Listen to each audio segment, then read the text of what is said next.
All right, guys, here we are on Metropolis, and here we have our Terran player from, well, sort of a mercenary for Karont3 Esports. It is Mikhail, and pause.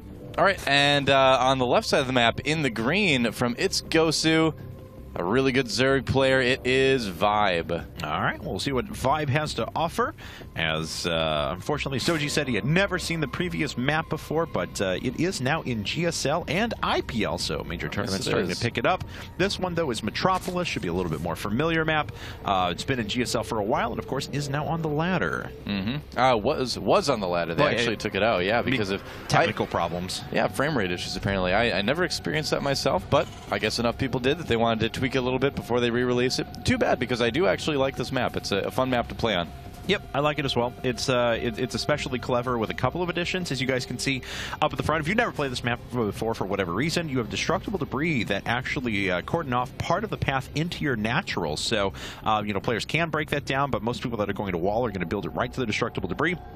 You also have the same set of destructible debris, or similar to destructible debris, heading towards your third, which has an entrance up at the front as well. So kind of clever thing, especially if you're looking to do like quick 3 base. You can actually full wall off your natural, for example, take down the destructible debris, and then expand to your third. So you won't take, it makes it a little bit safer to go up to quick 3 bases. Yep, tends to be a pretty good map for Terran, but obviously ViBe likes enough for Zerg that he has picked it, excuse me, as well. And you can take a fast third as Zerg on this map as well, and your fourth is actually pretty close by. The base layouts make it very easy to split the map, so I think we're going to see ViBe probably play a bit more of an economic, aggressive game. All right, well, we'll find out here in a bit now as Mikhail just finishing up his barracks. He is bypassing gas once again, so he is going to go for a gasless fast expand. Last time we saw him do that into reactor Hellions, of course. Astoji tried to go for a Baneling bus, and the game very early. Yeah. Dug himself a little hole there, though, and wasn't able to overcome that. Yep. And I was going to say, I don't want to see a drone die again.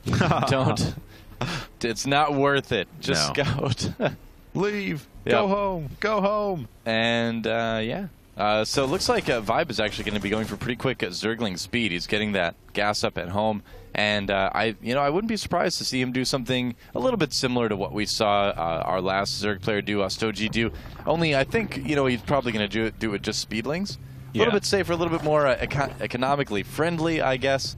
Yeah, I mean, just saving that gas through the early part of the game is pretty critical. So, but ViBe, he does have his hatchery just finished up, though, but nothing too out of the ordinary from him. Double gas once again from Mikhail, so he is going to go after that. He's going to go after that double gas into factory once again to try and catch that up and make those reactor Hellions not too much later than they would be normally. But right, yeah, really with the with getting gas early and just going for speed and things like that. The big thing is you can make a group of speedlings that doesn't really hold back your droning all that much. Especially if you get in there and do damage, which is a very likely thing. It's a risk that Zerg players are taking because they have a good chance of making it pay off too.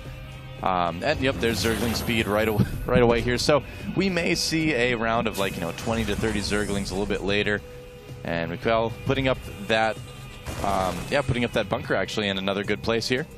Yes, he is. He's going to be able to defend his mineral line. And this time, he is legitimately within range of most of his minerals. It's 1 hex closer to the command center than he had it last time, so we'll have less to worry about. He will need to wall that off fairly soon, though, because that's still pretty surroundable, but we'll see. All right. Oh, Roachborn. Okay, yeah.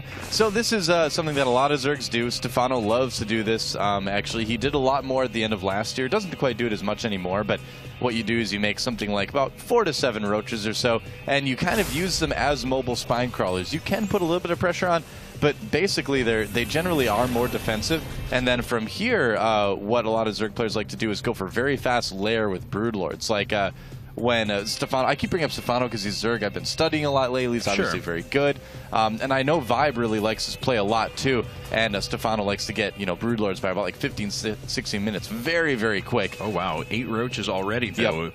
That's usually about what you do. Is he thinking about, we'll see if he, Baneling Nest as well. He's going to all in. So this is a completely different build, Yeah, that's what I was thinking was going to happen. So all in is going to happen now. He's going to try and bust down the front door of his opponent. I'm actually a little bit surprised.